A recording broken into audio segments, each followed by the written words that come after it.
రాకేష్ వసంతనగర్లో ఉండి డీజే నడుపుకుంటా ఉంటాడు. అదేవిధంగా ఐటీఐ కూడా చేసుకుంటా ఉంటాడు.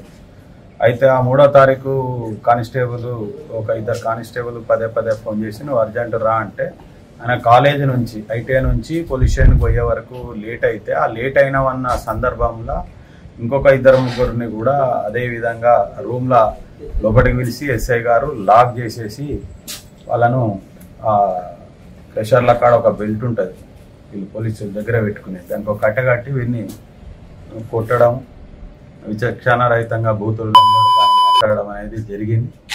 దానికి వాళ్ళందరూ కూడా చాలా బాధపడితే వారిని ఓదార్చి ఏం కాదని చెప్పేసి మేము మొన్న సిపి గారి దగ్గరికి వెళ్ళి రామగుండం సిపి గారి దగ్గరికి వెళ్ళి రిప్రజెంటేషన్ ఇవ్వడం జరిగింది. ఆ రోజు బయటికి వెళ్ళి ఉండే అడ్మిన్ సిపి గారు ఇన్ఛార్జ్ గారు తీసుకొని పెద్దపల్లి ఏసీపీ గారికి రాయడం జరిగింది. తప్పకుండా మేము దాని మీద ఎంక్వైరీ చేసి చర్యలు తీసుకుంటామని చెప్పి వారు హామీ ఇవ్వడం జరిగింది. దాని తర్వాత ఈరోజు మేము ఇక్కడ మన జాతీయ ఎస్సీ కమిషన్ మెంబర్ గారికి వచ్చి ఇదే సంఘటనలో వినతి పత్రం ఇచ్చినాం. దానికంటే ముందు పోయిన నెలలో సంతపురి వెంకటేష్ లారీ ఓనరు తక్కలపల్లిలో ఉంటాడు. తక్కలపల్లిలో ఆ రోజు 20వ తారీఖు 21 తారీఖు పోయిన నెల ఒక దొంగతనం జరిగింది, బంగారం పోయింది. దాంట్లో సీసీ కెమెరాలల్లో ఎవరైతే అటు ఇటు తిరిగిన వ్యక్తిది ఉన్నది. ఆ కారణంగా ఈయన నుండి ఇంకో మనిషిని తీసుకుపోయేసి ఒక 4 రోజులు జీబులో తీసుకుపోవడం, బట్టలు ఇడిచి ఆడ కూర్చోబెట్టడం.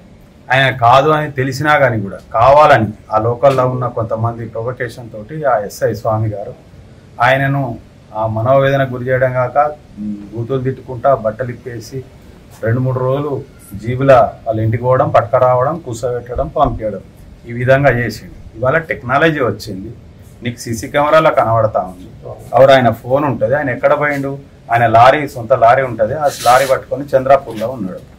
నువ్వు అక్కడ అవి కూడా సీసీ కెమెరా అక్కడ ఉన్నటువంటి ఫొటోస్ కూడా ఆయన తేవడం జరిగింది.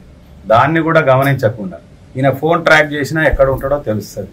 ఇట్లాంటి టెక్నాలజీ ఉండంగా కూడా ఆయనను మొన్ననే పెళ్ళై కొడుకు పుట్టిండు, ఒక గౌరవంగా బతికే అటువంటి వ్యక్తిని ఆ విధంగా అవమానం చేసిండు. కాబట్టి ఇట్లాంటి అనేక కేసులు ఎస్ఐ స్వామి గారి మీద ఉన్నాయి. దయచేసి ఉన్నతాధికారులందరూ కూడా